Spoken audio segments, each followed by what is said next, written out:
every day you will catch me in the car listening to E.T., like Joe Rogan. You like David Goggins? I'm sure you like Who's David gonna Goggins. carry the votes? Who's gonna carry the votes?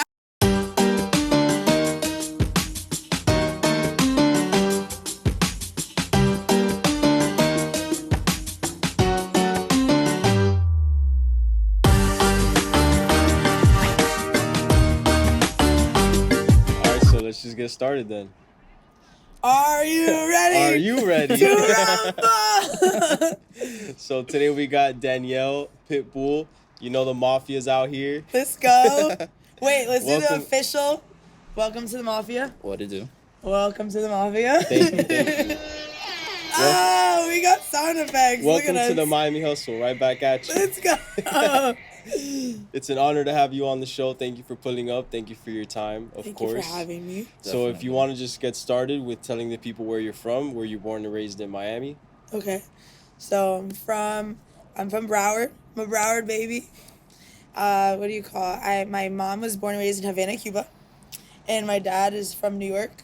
So I don't speak any Spanish. I know you're just like, what's going on? My mom didn't want to leave my dad out when me and my brother were growing up.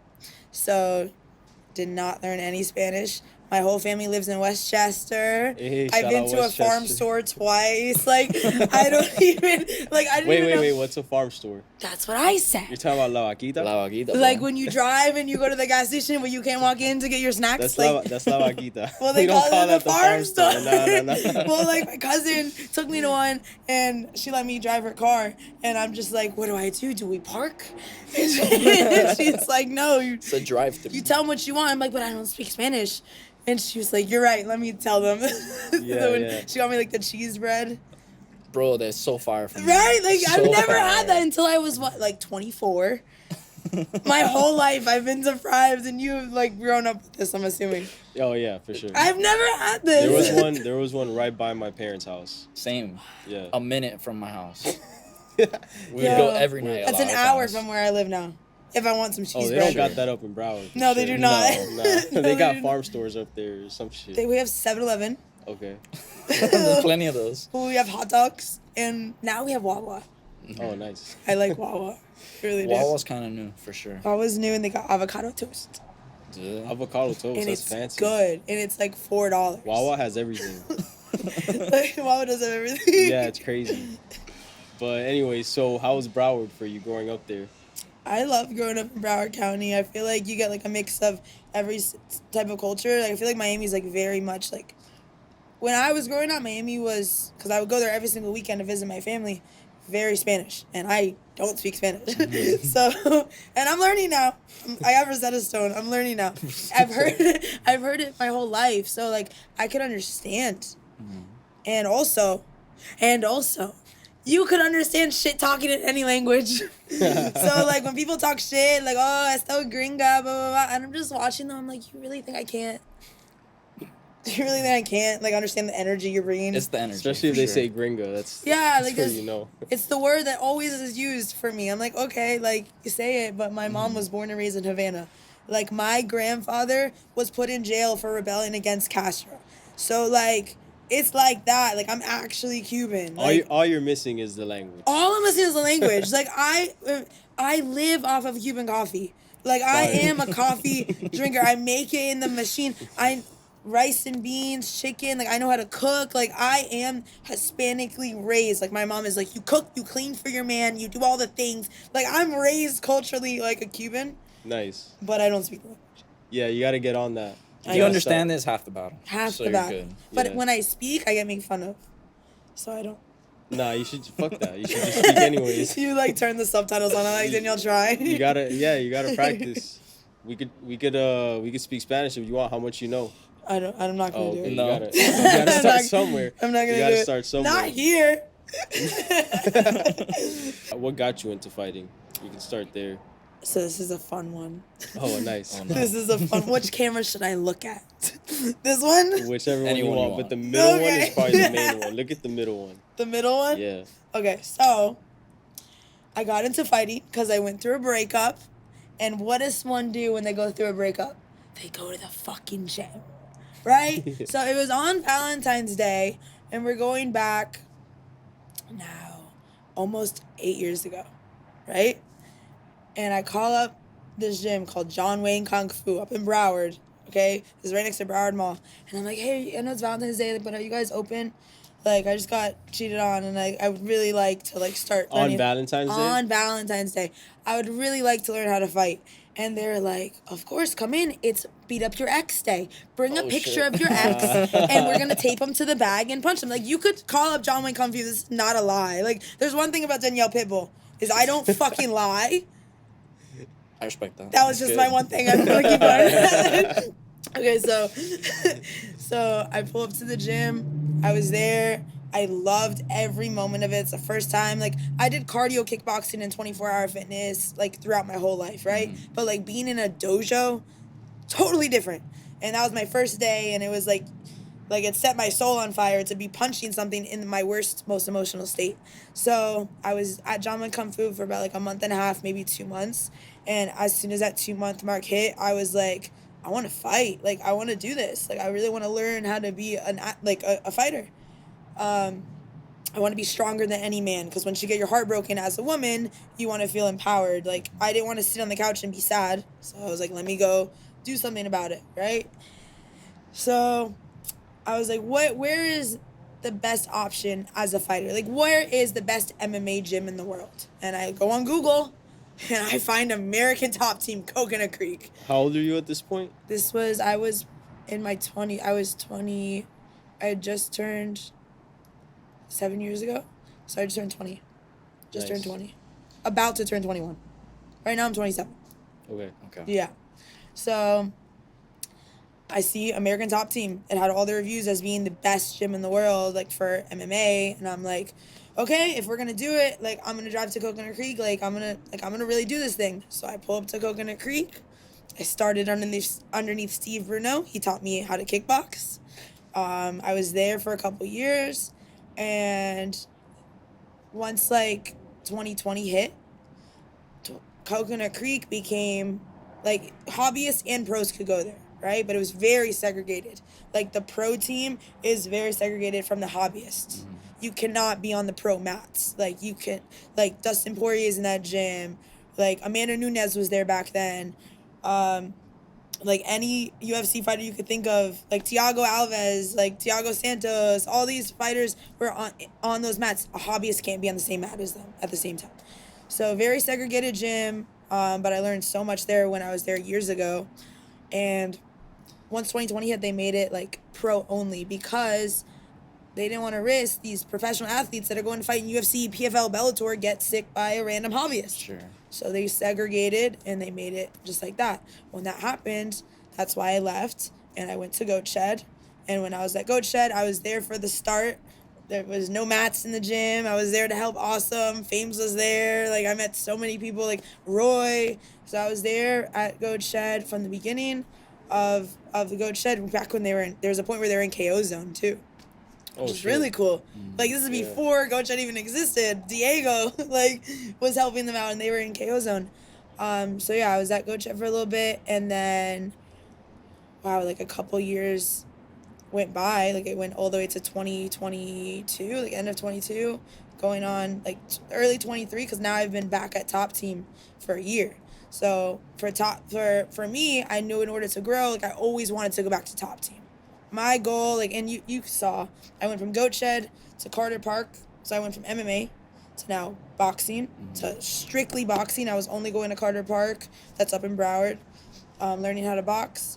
And then I'm like, I really want to do MMA again. So I made some calls, and I got myself a tryout at American Top Team as a pro, because now it's a pro-only gym.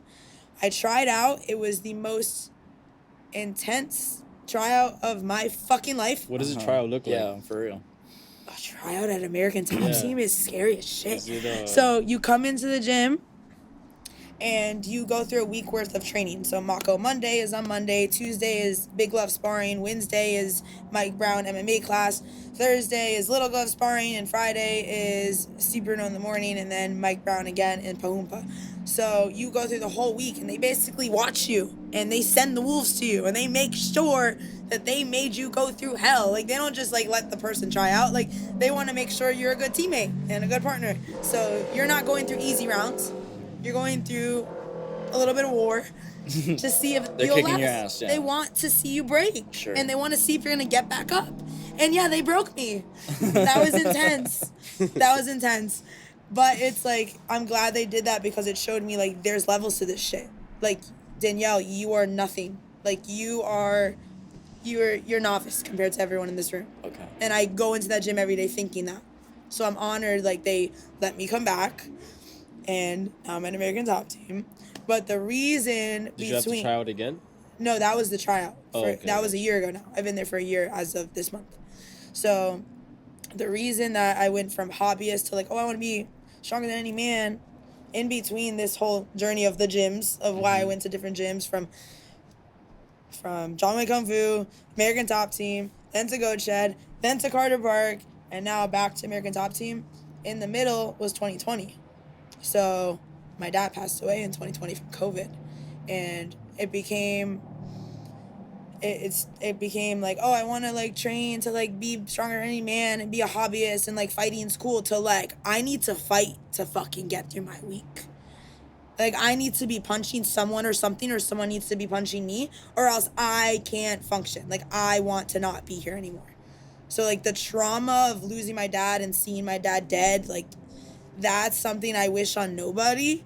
And that's why, like, I'm a fighter. Like, that's why I fight, not why I'm just a hobbyist. Because, like, the mental trauma, like, if I'm not in that gym every day, like I'm not okay. Like, there is no days off. If I'm not at Top Team, I'm in a gym. If you see me with one day off, you know Danielle's not okay. Yeah. Like, I hate being injured or sick or this or that, because I'm like, I need to move. Like, I need to not think about what the trauma that's going through my head. Definitely. Because it's been 2020, now it's 2024, and I'm still dealing with it every single day. Yeah, So that's that's tough, my real man. why. Like, the why that catapulted it was the breakup, but the why that made me a fighter, which is why I can get in the ring and take punches and, like, not really give a shit, is because it's not about Danielle being all cute and hobbyist. It's like, nah, Danielle needs to do this for her dad. That's amazing. I'm Thank sorry for your loss. I could only imagine what that's like. But Thank at the end of the day, everyone has a why, and that's what fuels you. Mm-hmm. And not only does it fuel you, it fuels you like I've never seen anyone else's why fuel them, because you really are at it every single day. Like, you don't take days off, and on social media, you're on it too. Like, you're letting the world know that you're the hardest worker in any room, no matter where you go. You're No matter what we're doing. Yeah. So But my thought, actions are speaking for it. I'm not going on the camera and I'm not saying, I work harder than you. I don't you're do showing that. it. You're showing I don't it. do that You shit. live it. That's Yeah. not how I operate. I don't like when people get on the camera like, I'm going to be the hardest worker in the room. Like, no, I'm harder working than I was yesterday. That's it. Me versus me. Like, it annoys me when someone, you're in that comparative mindset saying, I'm better than anyone else. And it's like, that's not what's going to make you better than anyone else. What's going to make you better than anyone else is that you were better than yesterday, 1%. 1%. 1%. And it just adds up. Definitely. That's a huge lesson people need to learn, is stop comparing yourself to somebody else and who were you yesterday and be better than that person. Yes. and like, where do you get that mindset from? Because it's what you've gone through, it could break people or it could make people. It's making you, I feel like. So what do you think, like, where do you get that motivation from, that discipline? Have you always been into, let's say, like, I don't know, like motivational podcasts or reading books or like mental health? Like, So, are you just naturally like a hustler? Like, you just go and get it every single day, no matter what? Hold on. We're on the Miami hustle Hey. for a reason. Hey. So I'm trying to find out. Hold like, on. Only hustlers only, first of all. I was an athlete my whole life. My dad raised me. He loved sports. I always say this, like, in 2020 is when sports betting became a thing, right? Legal, right? Mm-hmm. My dad knew every single player on the Marlins, on the Heat, on the Yankees. He knew soccer. He knew football. He knew golf. He knew all the fucking things. If my dad was alive, I'd be a billionaire, because he is like stats king. Like that man knew all the sports.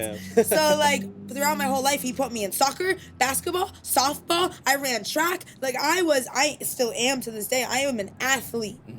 Like Yeah, through that and makes through. I sense. am a fucking athlete. So that's all I've ever done was go to school, go to the gym, go to school, go to the gym, go to school, blah, blah, blah. All the things. Like in high school, I was the captain of the girls' soccer team.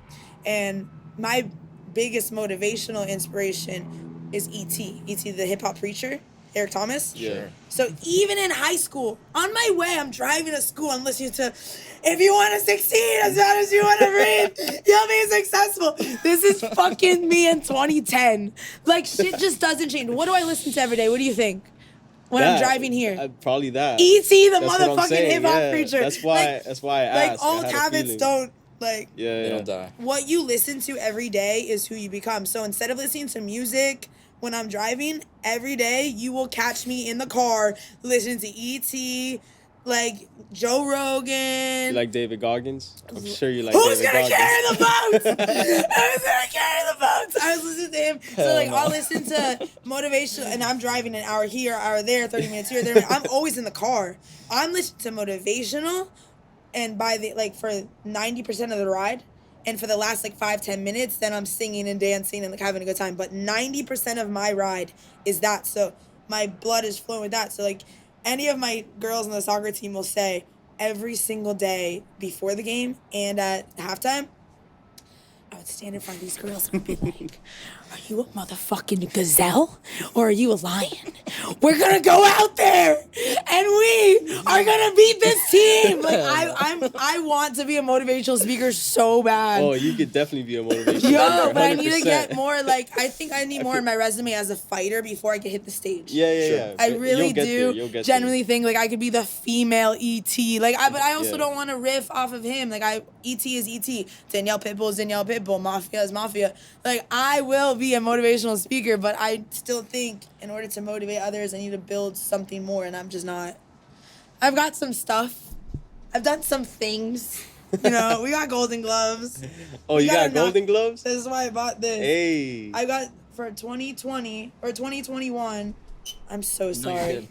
It's because No, the you're good. gloves. I'm just the mic guy. So Yeah. I gotta pay attention. So for 2021, I am the best female in Florida in boxing. For this amateurs. Nice. So I'm a pro now, obviously. But yeah, I have my Golden Gloves. So as soon as I got it, like you have to, like I believe, you have to celebrate your wins, little wins, big wins. Like whether it's like you woke up on time 3 days in a row, go buy yourself a damn cup of coffee, or like you just graduated college, you better go on a trip.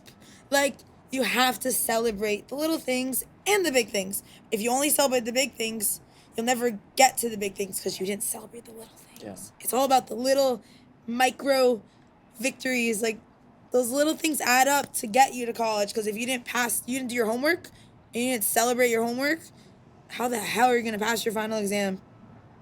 You didn't even celebrate your homework.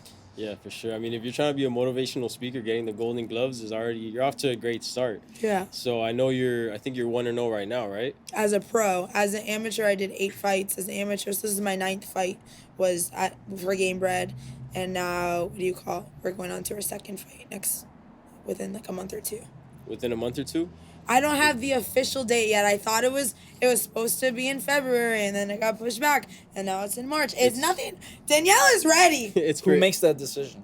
Not me. It's for Clearly, because I'm ready to punch people. You said it's for Game Bred? Game Bred is one of the promotions I fight for, but their dates haven't been released yet. Mm-hmm. So I'm just I'm benched. I am the Game Bred Pitbull. I am benched and ready, Jorge. You know I'm here. I talked to him literally yesterday or the day before, and he's like, this girl is so fucking annoying. You know I'm here, Jorge. Call him out. Let him know. Let him know you're ready. I'm not, in no disrespect, Jorge Masvidal, I love you so much. You're a pit bull and you're chained up right now. So Chained up to Game Bred. We are a Game Bred Pitbull. See, look. Somebody's getting arrested. Yeah. Someone's getting arrested. Hey. Jorge, we're in Miami. It's Yeah, we out Miami, here. bro. You never We're know. outside. We're I didn't- outside. outside. Yo. But yeah, you're a pit bull. You're chained up right now. As soon as Jorge gets that contract figured out, he's gonna let go of the chain. You're gonna attack, and you already know we're gonna be out there to support. Let's 100%. go. Yeah. I know it's either for Game Bred or an MMA promotion like CFFC or Titan or AFL. Like, I'm ready for boxing or MMA. Like, I am in a full MMA / Pitbull boxing camp. I just do everything. But like every day at Top Team, I'm doing the MMA camp. But at nighttime, I'm doing a boxing camp. We just split the day. Wow. We just split. We're just living. Yeah, you really All are ready day for out whatever. there. That's I'm in the crazy. gym 30 to 40 hours a week, and there's no Fire. cap Whoa. because I post. Fire. You do post. I post, so there's no lying. Like, what did I say earlier? What's the one thing about Pitbull? How are you Pitbull able? doesn't lie. No. How are you able to maintain that lifestyle? Like, do you also have I'm a not. job that you? I'm not. I live second by second, minute by minute, hour by hour. But do you have a job to like be able to pay the bills before you start getting into fights again? Because I know with fighters, usually the hardest part is having finding the job. sponsors, because without the sponsors, you're limited on time to work out. Exactly. So for me personally, like I graduated college and I got my degree from FAU College of Business. My minor's in business law is my bachelor's degree. And I started trying to work the 9 to 5 and try to do this fighting thing. It don't fucking work. That's why I'm asking. I'm in that gym. My schedule is from 10 a.m. until 2 p.m. I'm at American Top Team. Sometimes it's 1 p.m. or 2 p.m. Depends what time the day ended.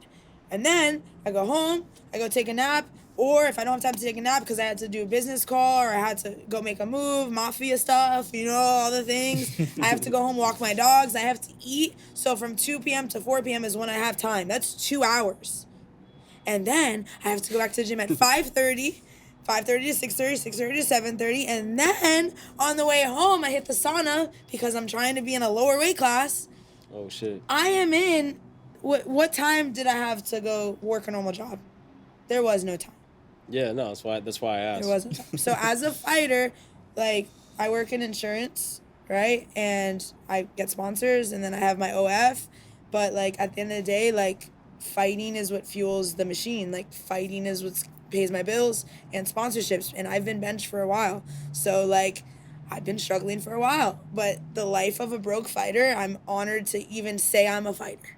Yeah. It is what it is. Because one day when I'm a fucking billionaire and we're sitting in my fucking penthouse on my podcast that I invited you guys on, We out. it's going to be full fucking circle. Like, it's good, but it's humbling because I'm going through the life of like being dead broke as a fighter. Mm-hmm.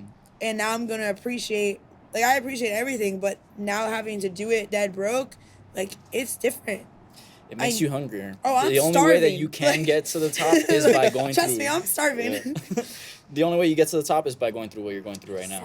And So, staying through it, because a lot of people, if I told you like the minor details of my day or my story, like you guys could hear the broad. As a fighter, we're all fucking dead broke. Okay? It is what it is. Until you Sure. make it, you're dead broke.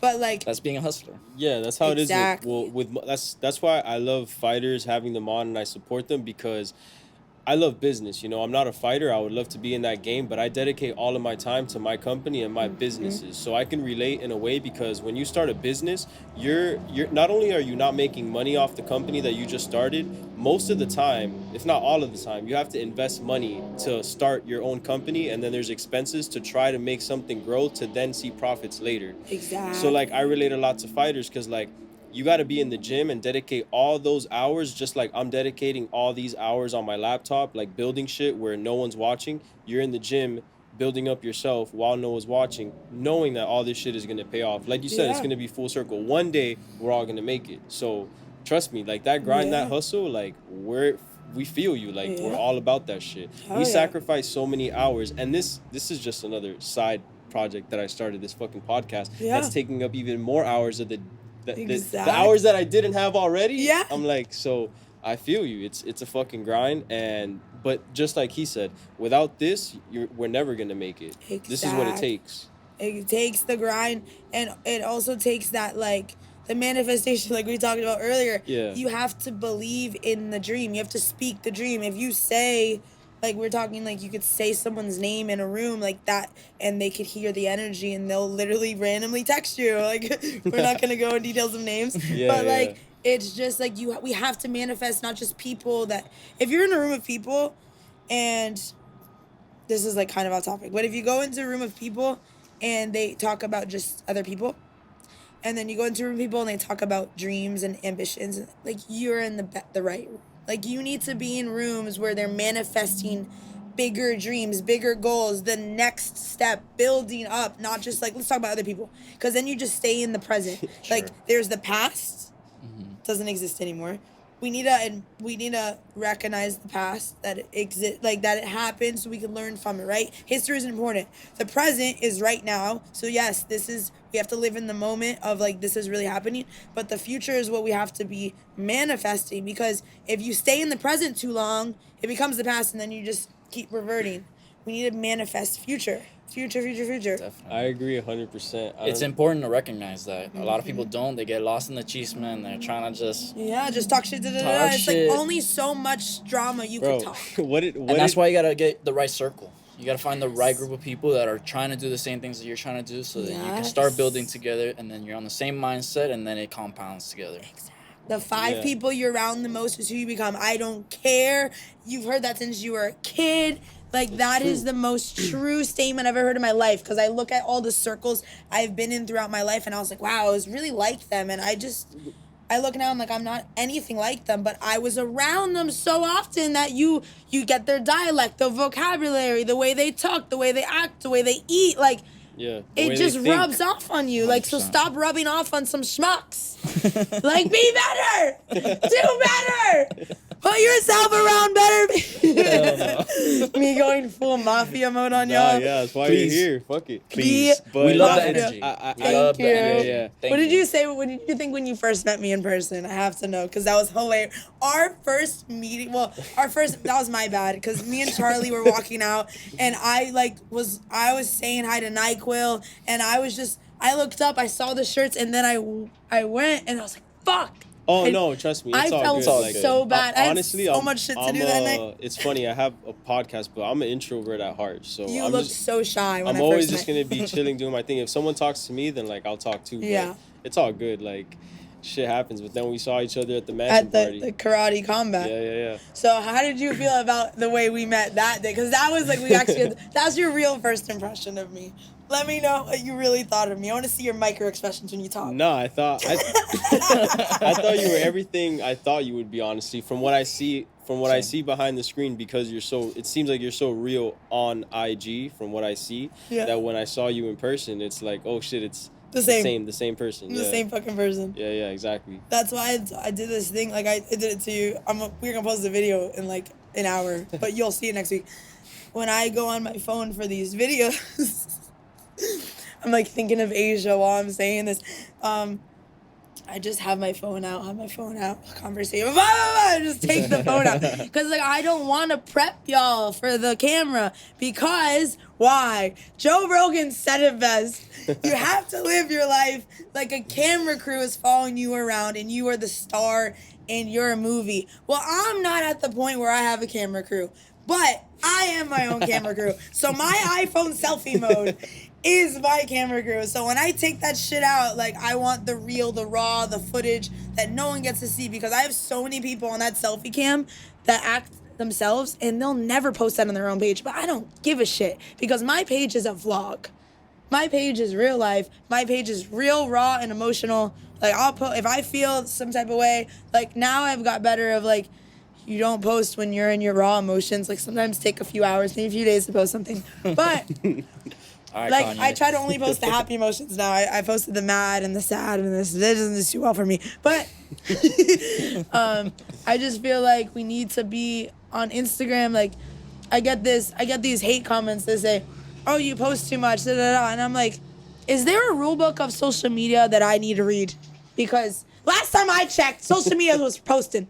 Like, isn't it for posting? So for anyone to fucking tell me that I post too much, why the fuck are you on social media? Because there's no rule book that says I can't post 10 times a day. And there's also no rule book that says I can't post 0 times a day. Because on the days that I don't post, do you know how many DMs I get? Danielle, are you okay? Oh, no. Did something happen? Blah, blah, blah. And I'm like, nah, I was just training. It was a hard day. I was like, oh, I'm just making sure because you didn't post today. Well, now you miss me, motherfuckers. But when I post too much, oh, it's too much. Like, I am too much for all these fuckers on Instagram. But it's funny because I say this in my dating life and in my Instagram life. I may not be everyone's cup of tea, and I may not be every man's cup of tea, but one day, I'll be someone's cup of whiskey. Hey. So it's okay. I will sit back and wait my motherfucking turn for a good man and for a good Instagram following, because I don't really give a shit. Because right now, I have the Mafia. The Mafia is doing great over here. They love when I post. Tell me more about the Mafia. The Mafia, we love the Mafia. Well, actually, before the Mafia, tell me about Pitbull. Where'd you get that name? Oh, Danielle, motherfucking Pitbull. I talk about myself in third person. So I started fighting almost 8 years ago. 6 months before I started fighting, I started volunteering at the dog shelter at Triout County in Boca Raton. So at the dog shelter, I had just gone through a breakup. So like I deleted all my social media and I was making a new one. And I was like, well, I love these dogs. Like I volunteer with these dogs. I'm new to the pit bulls, but I'm advocating for them because I just don't understand why no one, like, Instagram wasn't even really a thing 7-8 years ago. It was very new. Like, the boxes were so square. Like, when you post, it wasn't the full thing. Like, so, like, I was like, let me just make an Instagram and, like, get on this and, like, you know, be single and, like, do my thing. So this is 8 years ago. And I was like, all right, I'll just name my Instagram name Danielle Pitbull because I love these pit bulls. Like, I'm so new to this breed and I don't get why I'm at the shelter and so many pit bulls are here and so many people are scared of them. I don't understand. So I named it Danielle Pitbull. I'm advocating for the dogs. I've been posting my shelter videos for 8 years and they didn't start going viral until last year. So you got to just stick to the game plan, number one. But also 6 months later, when I started going to American Top Team Coconut Creek, I started training. Even at my novice level, I was always a dog. Because how you are as a human is how you fight, right? So I would always come forward. Even I didn't know what the fuck I was doing. I would come forward. So people would call me a Pitbull. And then they're like, wait, your Instagram name is Danielle Pitbull. Oh, let's just call you Pit. Like, that's your fight name. Like, that's who you are. And I was like, okay, like, cool. And it's stuck. And it's crazy, like, full circle now. Like, Thiago Pitbull Alves is my coach. Like, that's my head coach. So, like, to be nicknamed the same name as my coach, the man that I, like praise, like, that man has the craziest calf kicks I've ever seen. One of the best coaches. I can't say he is my favorite coach. I'm not supposed to say that. But it's, like, it's insane to me, like, full circle. My nickname is his nickname, but we got it for different reasons. Like, we both are dogs, right? But mine was for volunteering at the dog shelter. His is because, like, he's a dog. Like, that man's a dog. So, yeah. And then where'd the Mafia part come from? Is that just everyone that supports you? That one's a funny one. This is a funny one. So, I got the knockout. That was right before the knockout. I had 3,000 followers, maybe. Well, the night of the knockout, at combat night, they posted the video within minutes. That shit's going viral. Fire. Like, within minutes. So I'm in the parking lot with I used to call myself Danielle Pitbull, right? I'm the leader and the queen. No doubt. No doubt. I used to call my squad Pitbull Gang, and I'm standing there in the parking lot with my gang, right? After I won my fight, I always have an entourage with me. I have a massage therapist. I have Carlos. I didn't have Jaime back then, but I have, like, all my squad. So you have your massage therapist, your strength coach Dennis, Miami Hot. I have my mom. I have my friends. I have everyone. Blah blah blah. So I have my whole entourage in front of me. This is the Pitbull Gang, and I'm just like standing there, and I'm like, yo, we gotta switch this shit. And then I get a phone call from my friend. They're like, yo, you're going viral. Change your fucking name. Pitbull Gang is no longer. Like, you cannot be Pitbull Gang and be at the highest level. You cannot rep gang and think that ESPN or Telemundo or CBS 4 and News. then you chose Mafia because it's a very, very good story. This is so I'm sitting there and I'm like, what do I do? They're calling me. They're like, you're going to go viral within an hour. Change your shit. And I was like, oh. And this is Lil Surge. And he's like, you got to change your name. And I was like, I'm sitting there, I'm like, what do I do? And I'm thinking, I'm like, Step above gang. step above gang, number one. So we moved up. Plus, my whole life growing up, my dad watches Sopranos. So every night, what do I hear in the house? The Sopranos. What is that to me? Mafia. What am I doing? Honoring my dad. Also, like, just loving the word mafia. And I'm just sitting there, I'm like, Pitbull Mafia. Let's run that. And my thing is, in order to get to the highest level in fighting, and as a singer, like, I'm gonna drop some knowledge on y'all right now. Taylor Swift has the Swifties, right? Justin Bieber have the Bleebers, right? Danielle Pitbull has the Mafia. If you want to get to the highest level, it cannot only be about you. It has to be about you and your fan group. And I'm not calling them a fan group. I am for damn sure I'm not calling them the little Danielles or the little Pitbulls. No, we are the Mafia. Like, we are family. So I'm honoring my dad by saying, doing the Sopranos, like, doing that. So, like, every time I say Mafia, it's family. Like, I lost my dad. Like, I know what it is to deal with loss. But in the Mafia, we are all together as a unit. Like, I literally have people who call me and they need something. I go to the Mafia and go on my social media and I need something. Oh, my window got broken into at my house a couple weeks ago. I literally go, hey, Mafia, does anyone know someone who could fix my window ASAP? Guess what? I had 6 people in my DMs. Like, this is not a game. Like, the Mafia lives and breathes. They exist. It exists because I give love into the Mafia and they give it back. So now people are actually hashtagging Pitbull Mafia, hashtag Mafia mentality, hashtag Mafia moves. It's not just about me anymore. It's about us. If someone in that group needs something, in the Mafia needs something, they tell me and I post it. And yeah, I post too goddamn much, but guess what?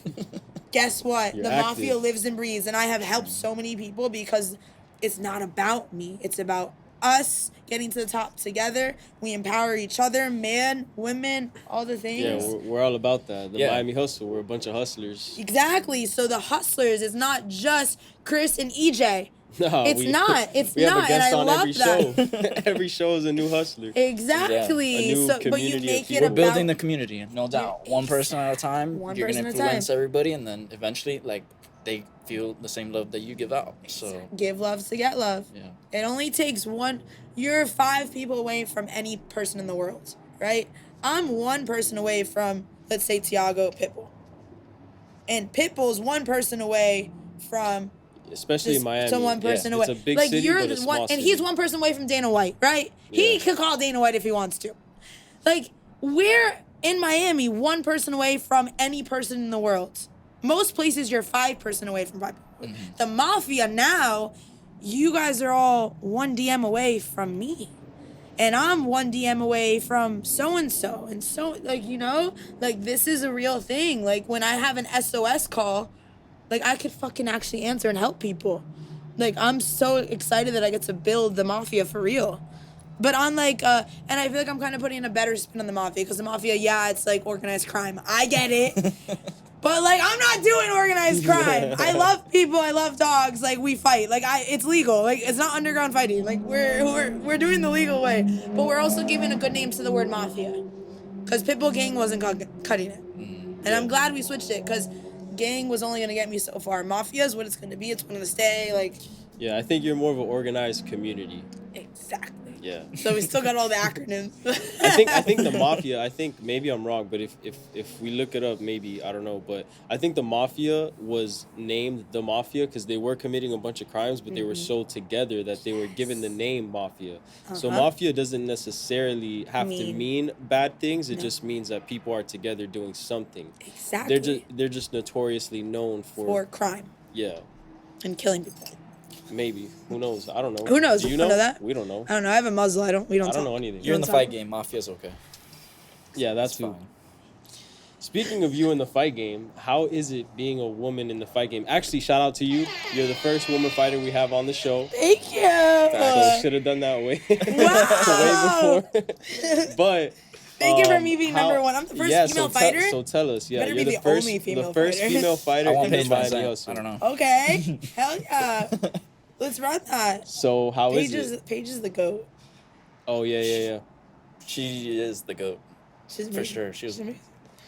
She's Yeah, bad. no, there's a lot of good women fighter that we haven't had on the show yet, but you're the first one. So you're gonna be able to tell us and the people listening for the first time how is it being a woman fighter? Because obviously it's male dominated, and even then it's like not only is it male dominated. When there's a fight, when we go to fights, there's maybe one woman fight. If Yeah. if there's one that. woman on the card, it's an Yeah. if. It's most of the time it's not. Yeah. So how is it for you? Is it like is it super limited because you're a woman or? Super. Like, that's why I told you guys I'm in an MMA and a boxing camp. We have to stay ready for Yeah, that anything. makes sense. Because there's not many fights for us.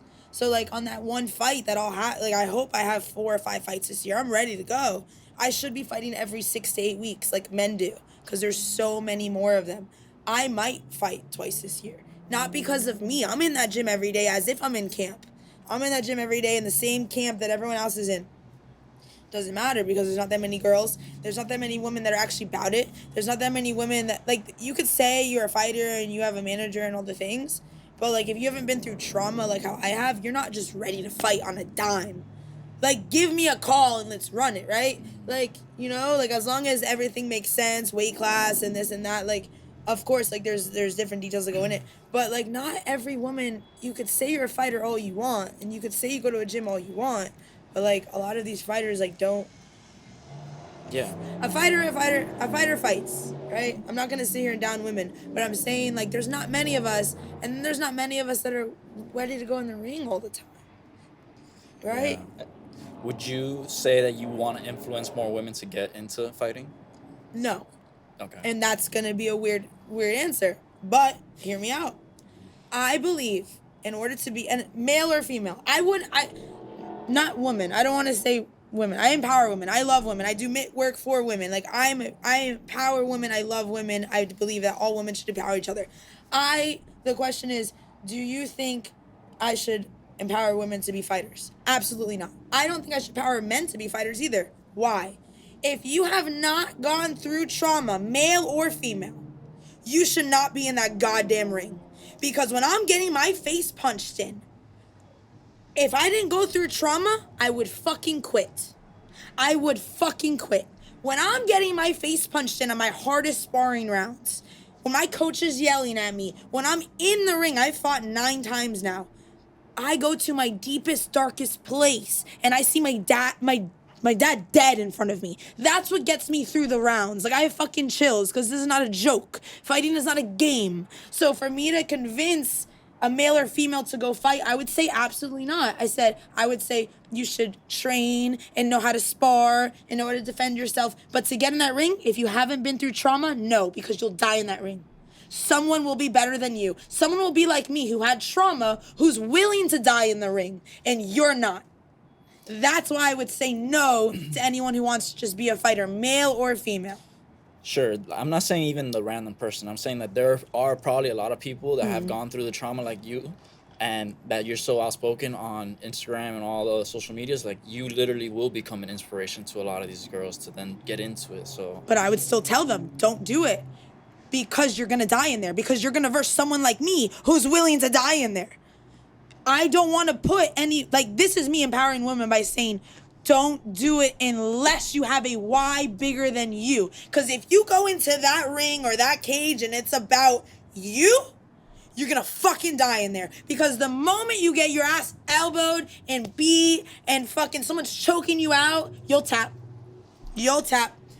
If it's about the mafia or your fan base or your group or your family or your kids, that it can't just, and I'm not saying trauma has to be you have to dealt with death like me. Trauma could be a bunch of different things. You could have been sexually assaulted, sexually abused. Your parents could have mistreated you. You could have been adopted. There's so many different forms of trauma other than death. But if you haven't been through a type of trauma that gives you a fire, and you're not you have to also be at the point where it gives you a fire. You can't just say, oh, I went through a death, then I'm going to get in the ring. No. I didn't just go through the death and then I'm in the ring. I had 8 months I didn't leave my fucking house. 8 months. I went up from 140 to 185 pounds. I was clinically fucking depressed, wanted to off myself, wanted to kill myself over the death of my dad. Like, I'm not saying you get trauma, you go fight. No, I'm saying trauma, and then you start training, and then you rebuild, and then you heal, and then you turn the energy into something else. But if you have not gone through trauma or something that's bigger than yourself, that you have a why to be in the ring that's bigger than I want to be famous and I want to be a strong person and this and that, don't get in that ring because you'll die in there. Like, deaths are real. Like, people die in the boxing ring. People die in the cage. Yeah. So I will tell someone, absolutely not, do not go fight. Unless you have a why that's bigger than you, please be a hobbyist. Please do this for the fun of it. Please do this because it makes you strong and makes you feel empowered. But please, for the love of God, do not step a foot in that ring unless you're willing to die. I signed my life away when I signed that contract. Unless you're willing to sign your life away knowing you could die today, someone could choke me wrong. And the ref doesn't, someone could choke me right, actually. Mm-hmm. And the ref doesn't let me tap. Or the ref doesn't run across the cage in time. And my neck snaps. And I'm fucking dead. Are you ready for that? Because I'm telling you, if you haven't been through trauma, you're not. You're not. I am, at any moment when I sign that dotted line, I am saying to the world, I'm ready to die against this op. Yes, it's a technical sport where it's me versus them, this and that, but there is things that could happen in any fight. You get hit in the back of the head and paralyzed for life. Are you willing to be famous? Or are you willing to be paralyzed the rest of your life? I know by the time I hit 50, I'm going to have dementia. Maybe 80. I don't know, whatever age. I know I'm going to live fast, die young. 80, let's say, I hope I live to 80. But live fast, die young. I'm going to live a fun life. I don't know how long it's going to be. And I'm fine with that. So if you get in that ring, you have to be fine with that too. So like that's what I tell someone. Sure. I do not believe woman empowerment is me telling you get in the cage. I believe woman empowerment is me telling you you need a why to get in the cage. That's pretty powerful though. I like that because you most need people a would why. say yes. Most people would fucking say yes. Go in the if a man goes up to you and says, should I be a fighter? I hope now you'd say no. Until you hear their why. If I hear your why and it's powerful and it's not just made up because I told you to have a why, I go in the ring. If you don't have a why, you gotta be fueled by your why. You have to. And the why can't be I want to be famous. I. If your why starts with an I, get the fuck out of my face. Facts. If your why starts with an I, then it's not your why. My why is to keep the Cohen name alive. When people look up Danielle Pitbull and they see, who is Danielle Pitbull? How did she get to the UFC? How did she become Gay Bread's champ? How did she this? How did she this? They're going to look up where she came from. They're going to look up David Cohen. They're going to look up my lineage. There's my legacy. My dad's name will be alive after I'm dead. Why? Because I did something great in honor of my dad, and I kept his name alive. It's going to be in Madison Square Garden, you'll see Cohen. Danielle Pitbull Cohen. My dad's name will always be living because I continued doing something with my life, and it just so happened to be fighting. It didn't matter what Danielle was going to do. It just so happened my dad loved sports. My dad loved sports, and the reason that he loved MMA is because right before he passed away, maybe 6 months before he passed away, Jorge Masvidal, full circle with Game Bread, Jorge Masvidal did a meet and greet at Metro PCS right before the Ben Askren fight. And I couldn't go that day. Just so happened, I was busy that day, I couldn't go. My dad went and did a meet and greet with my mom, and they met Jorge Masvidal. Jorge Masvidal was so kind to my dad. He treated him like Jorge Masvidal has this aura about him where he can make anybody feel like a somebody, right? So my dad comes home, and he's like, Danielle, I wish you came.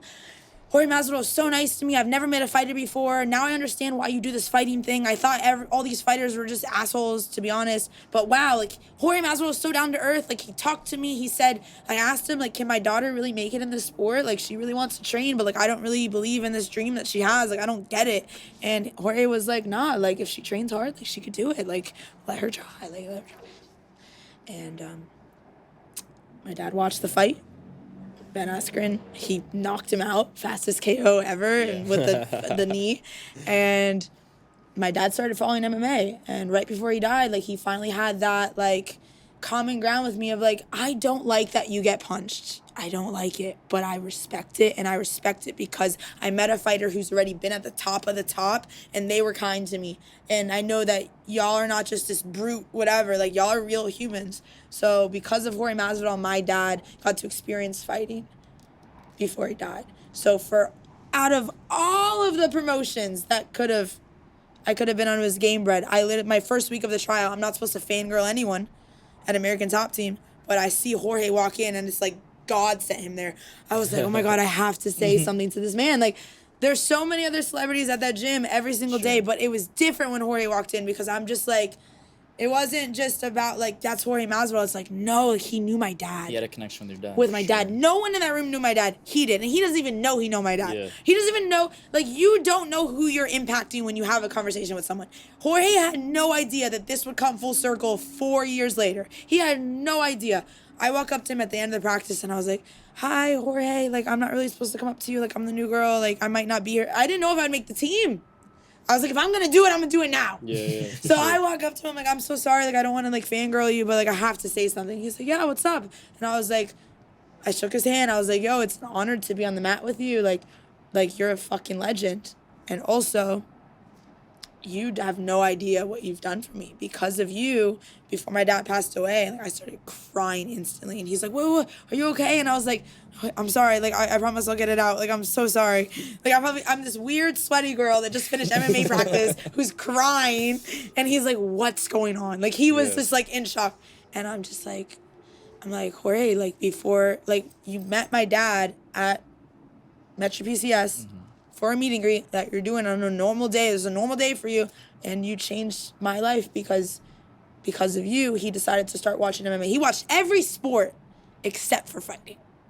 But because of you, he started watching fighting. And then when my dad passed away, like, of all of the reasons that we had any connection before he died is because of you. And he was like, oh my God, I'm so sorry. Like, your dad is with us right now. Like, don't worry. Like, just keep pushing. Like, honor him. Honor your dad. Like, he's with us in this moment. Like, I got chills when I'm sitting with him. Like, Jorge is just, like, God sent. Like, he knows how to, like, speak to someone. And he's like, do you have any fights booked? And I was like, no, like, I'm just in the tryout phase right now. Like, I don't know what's going to happen. Like, I hope I make the team, but I also don't have a fight booked right now. He was like, okay, you'll fight for me. What do you want to do? You want to do Game Bread bare knuckle? You want to do MMA? Da, da. And I was like, I mean, I would love to box. Like, I love boxing. He was like, okay.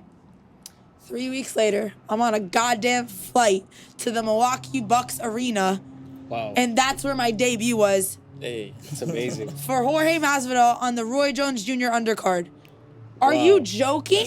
that's huge. Like, are you joking? That's amazing. Like, Jorge Masvidal changed my life. Like, for the fact that I'm on that undercard, my first fight is for the man that I am admired. Like, I admire Jorge with all he's done in fighting and in business and in life, just who he is as a human. He's a genuine human. No camera was rolling when our conversation was happening. No camera was rolling back then when he met my dad. Like, yeah, there was photos taken, but, like, no one really could hear what was going on.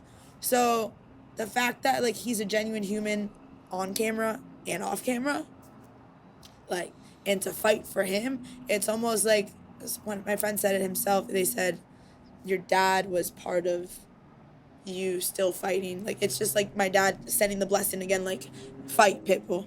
Oh, like, yeah, I true. accept it because of all That's the places deep. I that didn't I even could have think about fought, of all the places I could have debuted as a pro, as a professional athlete. Now I'm a professional athlete. Now I'm doing that as my career. My dad just wanted me to graduate college. He's like, Danielle, please graduate college, and you can do this whole fighting thing. Like, that's all he said. So, and then he died. He died before I graduated college. So he didn't even get to see me graduate college.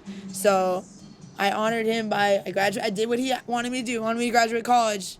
And now I told you the legacy. I want to keep my dad's name alive, and this is why I fight. But for all of the places I could have debuted, for it to be on Jorge Masvidal's promotion, the last fighter that talked to my dad. Yeah. That's wild. So that's why I want to continue to be Game Bread Pitbull and fight for him. If God willing, Jorge continues to have me on the card, like, I will continue to rep Game Bread till the day I die because he changed my life and he changed my dad's life.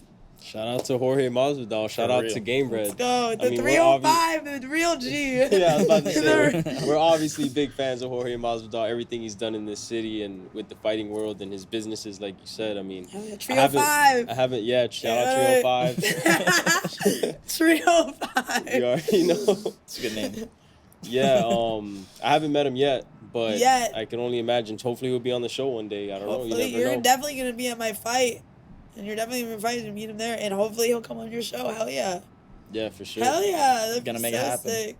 You know what's Manifest. crazy? You know what's No, that crazy? story's Speaking crazy. about manifest, what is crazy is when I first started the Miami Hustle and I was making the YouTube page, I looked up on YouTube like if there was actually no, this was after I already had a couple episodes out. I type in the Miami Hustle to just see like what anyone else would see, and what I had seen was 11 years ago there was a video that it was like Jorge Masvidal when he first started fighting in Miami. He made a vlog called the Miami Hustle. No way. Yeah. That I'm is full circle. No, it is 100%. So I'm sure that the day that he hears about us, like about the Miami Hustle podcast, Yes. the first thing he's gonna think Is is that- oh shit, that was the vlog that I did like this many years ago, which I never knew of until Hell after I yeah. started this. It's just an accident. So which- the day that he's on the show, I mean, I'm gonna tell him and I'll be like, Hell yeah. what are the chances? That's sick. It is. I mean, so 10 years ago, even the Miami Hustle, that shit was real. Yeah. It's within us. That's why I love the name so much. Because anybody that lives here and is fighting for not only like literally fighting, but fighting for what they believe in and fighting for what they love, whatever it may be, that shit is the Miami Hustle. Like Hell yeah. everybody feels that. Hell yeah. Especially nowadays, shit got way more expensive. To live in Miami, oh my gosh. But yeah, so you have to hustle. so it's You have 20. to have 2 jobs and then a secret job. Yeah. So You already know the vibes. This is very Miami. yeah. You have to be part of the mafia for real. Yeah, I mean, I don't know. I don't Now know we shit. are, I don't know so- shit. Now you Lucky- are. lucky now you are. us. You get to do mafia things. I don't know. I Yay. don't know anything. He's like, I don't know what she's saying. I'm gonna put my muzzle back on. I'm sorry. What? Yeah, what? But anyway, so it's 2024. For those that don't know, it is the last week of January. So the first month is out of the way. We got 11 months left. What are we looking forward to this year from you? I'm just gonna be pumping fights. Because we're going to have you back on. Just so Hell you know. yeah. So throughout we're the gonna year, come we're back going to... after the next victory. Yeah. Let's So, run that. so for anyone that's following you, like, what do they have to look forward to? What do you got this year? What do you got cooking? We got Just trying to get as many fights in as possible. many fights. Like my head is down and I'm in that gym 30 to 4 hours a week. And what I like about you is not only are you in the gym working on yourself and training like on yourself, but you're also training other people. Hell Like I yeah. see you train some celebrities even. Hell yeah. How's that experience? How did that happen? It's the funniest story of that. I work private security for Apex Protection. And I can't say too much about private security because it is Private security. But it is publicly streamed what I've done for one of the clients. So I will speak about one of the clients I've worked for because they publicly streamed it and I was there, obviously, in the video. So I work for the Island Boys. Well, Rob is my boss. The client is the Island Boys. I always say, I'm sorry, Rob. He gets mad at me when I call everyone my boss. Rob is my boss, okay? The client is the Island Boys. So yeah, like that. I'm do security for the Island Boys as well as their girlfriends and Kayla, and yeah, being in those rooms like 5 people around us you become. So just me working security, staying there posted up, like we really work security. Like this is not for the camera. I was gonna say those are top. That not that like they're top people, but those are They're top people. I love them. No, I'm saying like. What do you mean, Flying Soldier is so cool? No, Talk good about my boys. This Island Boys. I'm saying like They're my friends. They need security. They're my boss. You know, we No, can they say need- we can say they're cool as fuck, this They and that, are, but but you they know do that need most security. people don't agree. So that's what I'm saying. Like they're Exactly. high level, as in like They need security. like whoever is working security for them, they're not just chilling like sipping on drinks in the corner. They're really Nah. working security. we 'Cause really these doing the people- same thing. Yeah, like unfortunately, for whatever reason, they're either getting tried or trying someone. So security needs to be on We point. have So to it's be cool on that point. they trust you. Exactly. Shout out like, to the mafia. The mafia lives That's and big. breathes. That's big trust. That's like, huge. You gotta have good security on you. Hell yeah! And Rob trusted He me. got punched in the gut the other day at the. You're so silly. By the karate NyQuil. I mean, combat. you Yeah. guys, come You ne- on. you never That That know. was folded him. not a sucker punch. You never know. No, they No, were no, it up wasn't for a it, sucker- but They then, were up for it, but then he folded like a chair. He did not realize how Nah, how he- much a boxer could patch. Like, even though NyQuil's young, Mhm. he knows technique and he has power. Oh, he yeah, can yeah, hit. yeah. He was ready He for that can too. hit. He winded up like Oh, 3 I got that. times. The other one put his shirt down real quick. He's like, I oh know. shit, I don't know. Is that real? Like, Now the thing is like I feel them because what I think happened is they probably thought like, oh, this little 10-year-old wants to hit me, like that's cool, but like what they didn't know was that what Nyquil was thinking was, oh, okay, like attack mode, like he went to I see a target mode. and I'm gonna hit it. Yeah. Hell yeah. So that shit was funny. I mean, shout out to them for taking that hit because that was funny. But the boys, the Island boys are really about it. Like they're willing to take the hit. Like they're not gonna, like, obviously once. Probably not again. I don't know. Not again. It's like to get dropped and never have been dropped before sucks. Like I get dropped every other week. Like this is kind of part of the game. Like we get dropped all the time because we're at such a high level that people get us at, like my teammates are UFC, Bellator, PFL, like they'll get me in the right spot. But someone who's never been dropped before, they're like, whoa, this is a weird feeling. Like for me, that's a Friday. Like it is what it is. Like my guy. Like, but yeah, working security for the Island Boys it's like being in a movie. But like Rob called me because he was like, they're doing a house party for a stream and they need a female to pat down the females. So I pat down the females and I make sure the house is secure, sign the NDAs, all the things. And yeah, like my job is to watch out for all the females, as well as obviously the Island Boys is my priority. But because I'm a female, like I could touch the females and it's not like on some weird shit. Yeah, for sure. So like I am the female bodyguard, and it's amazing that Rob trusts me with this position. I love it. Like I really feel like I honored the name Mafia in a different sense of like, yes, it's family, yes, we're fighters. But I also do this thing. Like, I also really work security. Like, we're really protecting someone's life. Yeah, like, I'm really protecting Flying Soldier. Like, this is really happening. And I'm also with a squad of fucking goons. Like, Apex Protection. Like, we're really like that. For sure. Like, we actually do our job. Like, you could see Rob at all of these. Like, Rob is always out and about because he works with celebrities. He's really doing security. Like, this is not for clout. Like, we're really protecting people. So... yeah, because of being in that room and doing my job, by the end of the night, like 8 hours, imagine staying there posted up, just not saying a fucking word. And which is weird for me because you see I can talk. I don't know how you do it. I don't know how I do it either. Even no coffee, I'm still going. And like I'm standing there like just quiet. And then by the end of the night, I got so much respect by the people in the room because they were like, wow, she actually did security. She didn't clout chase. She didn't put her phone out. She worked security. She broke up fights. Like she really did this damn thing. They're like, who are you? Are you a fighter? Like, who are you? And they asked, and I told them, like, can you train me to fight? And, like, people ask me. If you have to ask people to be your client, no. People should ask you. People should ask you to be your client. Or people should, like, you know what I mean? Like, my aura and presence spoke for me. Yeah. They're like, I don't know who this girl is, but she looks like she's gangsta. I don't know, but she must be Mafia. I don't know. Yeah. So like they asked me like all these, and then Kayla posted me on TikTok. Thank you, Kayla. Like she didn't have to. She has millions of followers, and she was like, "Can you come to the gym with me?" We went to LA Fitness, and then afterwards she was like, "Can you teach me how to box?" And I was like, "Yeah, sure." Like it was organic. And then at the gym, like did my work. She's like, "Can I post it?" And I was like, "Sure." Like I'm not asking her to post me. She genuinely felt good energy from me. We became actual friends, and she posted me because she wanted to. And then within hours, I'm getting messages from all these celebrities. Train me. I'm calling Kayla. I'm like, is this your op? Kayla, is this your op? You're my day one, so is this your... Because I'm Mafia. Kayla put me on. Sure. So Kayla's my OG. That's real. So I call her every time someone calls me. If it's a celebrity in the world, I'm like, are you friends with them? Because I ain't...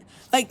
the Mafia phone, like I'll call her and I'm like, yo, are we like, and so like because of Kayla just putting me on just organically, I started getting these celebrity clients. But like I'm at the point now, like I really think like I need to put my head down and not do anything but be in the gym. I can't be training clients.